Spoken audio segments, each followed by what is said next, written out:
Hello बच्चों। आज हम पढ़ने वाले हैं शुक शावको दलता। शुक शावकस्य उदलता, तोते के बच्चे की कथा। यह पाठ महाकवि बाणभट्ट की कादम्बरी से लिया गया है। महाराजा शूद्रक के दरबार में एक चालडाल किन्नी सोने के पिंजरे में बंद तोते को उपहार स्वरूप प्रस्तुत करती है और यही तोता राजा को अपनी आप बीती सुनाता है। तो यह संपूर्ण कहानी कौतूहल से भरी हुई और रोचक है। इसमें बाणभट्ट की शैली का सुंदर रूप देखने को मिलता है। इसमें कहीं कहीं बहुत बड़े बड़े वाक्य दिखाई देते हैं और कहीं कहीं छोटे छोटे वाक्य भी दिखाई देते हैं। ये बाणभट्ट की शैली की विशेषता है। संधियों का इसमें प्रचुर प्रयोग है। तो आओ देखते हैं पाठ की हिंदी। अस्ति मध्यादेश अलंकार भूता मेघलेव भुवो विंध्याटवी नाम।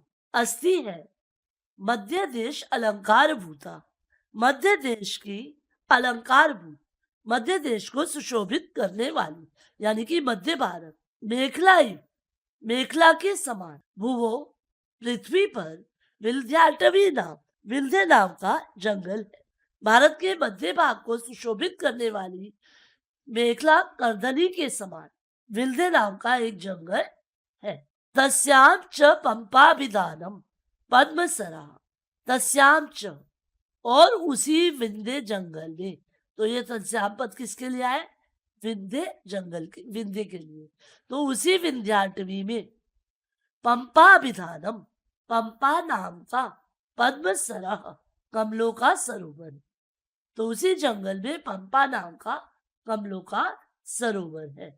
तस्य पश्चिमे तीरे, उसके पश्चिम किनारे पर, महाजीर्ण, महान च असौ जीर्ण, बहुत ही पुराना शाल्मली वृक्ष, सेमल का वृक्ष है। संधि देखो इसमें, तस्य एव एकस्मिन्, तस्य एव उस ही, एकस्मिन् एक, कोटरे कोटर में, निवसता रहते हुए, कथमपि कैसे भी, पितु पिता का, अहम एव मैं ही, सुनु अभवम पुत्र हूँ। उसी ही एक कोटर में रहते हुए, किसी प्रकार रहते हुए, पिता का मैं ही एक पुत्र हुआ। मतलब वहीं पर शाल्मली के पेड़ के पास, शाल्मली के पेड़ पर एक कोटर थी जिसमें मेरे पिता रहते थे और उनका मैं ही एक पुत्र हुआ। ममैव मम जमए, ममैव जायमानस से, और मेरे उत्पन्न होने के समय, मेरे जन्म के, प्रसव वेदनया, प्रसव की पीड़ा से, जननी में मेरी माता, लोकांतरम अगमत, दूसरे लोक को चली गई, अर्थात मृत्यु को प्राप्त हो गई।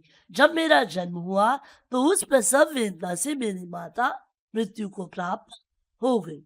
तातः तू, तातः जब तू, सुत स्नेहात अंतर्निगृहे, शोकम मत संवर्धन पर एव अभवत।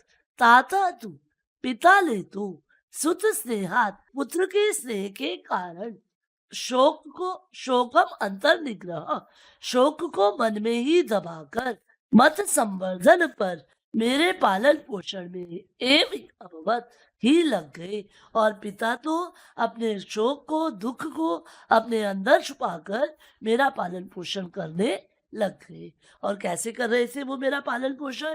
पर नीड़ निपतिताभ्य शालिवल्लरीभ्य तंडुलकरान शुक कुल अवदलितानि च फलशकलानि समानित्ते मह्यम दात।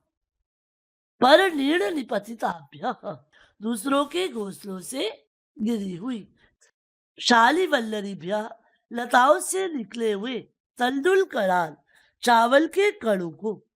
और एक तो वो क्या कर रहे थे, दूसरों के घोंसलों से, दूसरों के घोंसलों में जो गिरती थी ऐसी लताओं के निकले हुए चावलों के कणों को लाकर देते थे। और शुक कुल अवदलितानि, तोतों के कुलों के द्वारा खाए गए, फल शक्लानि, फलों के टुकड़ों को, समारित्य लाकर, मह्यम अदात, मह्यम जमा अदात, मुझे देते थे। मत उपभुक्त शेषम एव अकरोत अश्रम। मत, मेरे द्वारा, मत उपभुक्त शेषम, मेरे मेरे द्वारा खाकर शेष बचे हुए अएव शेष बचे हुए से ही अकरोत अशनम स्वयं अपना भरण पोषण करते थे। यानी कि जो मैं खा लेता था उससे बचे हुए को ही वे खाते थे। एकदा तु प्रत्युषसी सहसैव तस्मिन् वने विज्ञा कोलाहल ध्वनि उच्चरत। एकदा तु एक बार तो प्रत्युषसी सुबह के समय में सहसैव सहसा जब अचानक ही तस्मिन् वने उस वन में विज्ञा कोलाहल शिकार के कोलाहल की शिकार के शोर की ध्वनि उच्चरत ध्वनि सुनाई दी। तो एक बार सुबह क्या हुआ, अचानक ही उस वन में शिकार करने से जो शोर पैदा हुआ, शिकार करने के शोर के कारण ध्वनि सुनाई दी।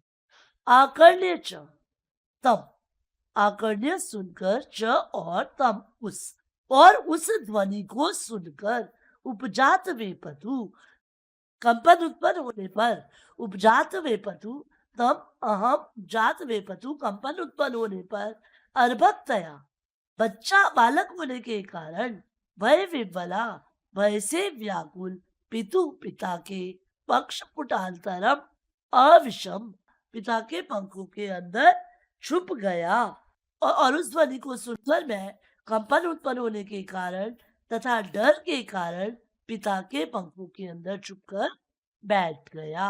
अचिराच और जल्दी ही प्रशांते शांत उस वन में तस्वीर शोभित कानने जो अब व्याकुल हो गया था। जल्दी ही उस शांत वन में जो अब व्याकुल हो गया था, ऐसे व्याकुल वन में मृग्या कलकले शिकार के शोर से पितु उत्संगात ईर्षत इव पिता की गोद से थोड़ा सा निष्क्रम्य निकलकर निष्क्रम जमल्यम निकलकर कोटरस्थ एव कोटर से ही शिरोधराम प्रसार्य गर्दन को फैलाकर किम इदम इति यह क्या है ऐसा दिदृक्षु देखने की इच्छा वाला अभिमुखम आपतत सामने की ओर आते हुए शबर सैन्यम अद्राक्षम शबर सेना को देखा।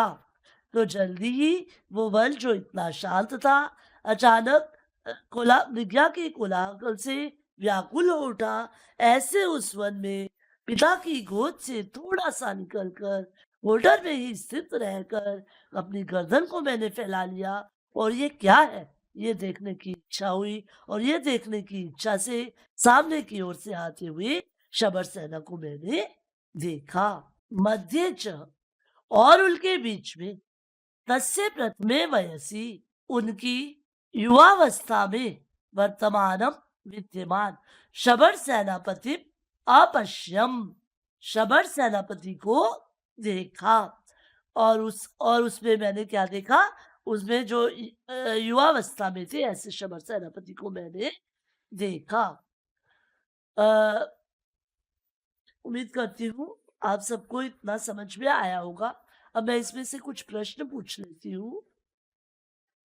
महाजीर्ण शाल्वली वृक्ष अन्योपद्यो विशेषणम किम। महाजीर्ण शाल्वली का वृक्ष कैसा था, शाल्वली का वृक्ष कैसा था, बहुत ही पुराना। तो बहुत पुराना क्या हो गई, विशेष था। तो विशेषण क्या हुआ, महाजीर्ण। शुकुकुल अवदलितानि च स्पलशकलानि समारिते मह्यम अदात। अस्मिन् वाक्ये क्रियापदम किम। क्रियापद क्या है इसमें, अदात। किसके लिए देते थे वो, मेरे लिए देते थे। तो क्रियापद हो गई अदात। तस्मिन् वने अन्योपद्यो विशेषणम किम। तस्मिन् विशेष्य च किम वन। तो आओ देखते हैं इसकी व्याकरण। ये इसकी व्याकरण है। हम यहाँ से इसकी व्याकरण, इसकी संधि देख सकते हैं और उम्मीद करती हूँ ये पाठ आपको अच्छे से समझ आया होगा। तो अगले वीडियो में हम देखेंगे इसके आगे का पार्ट। तो आज के लिए इतना ही।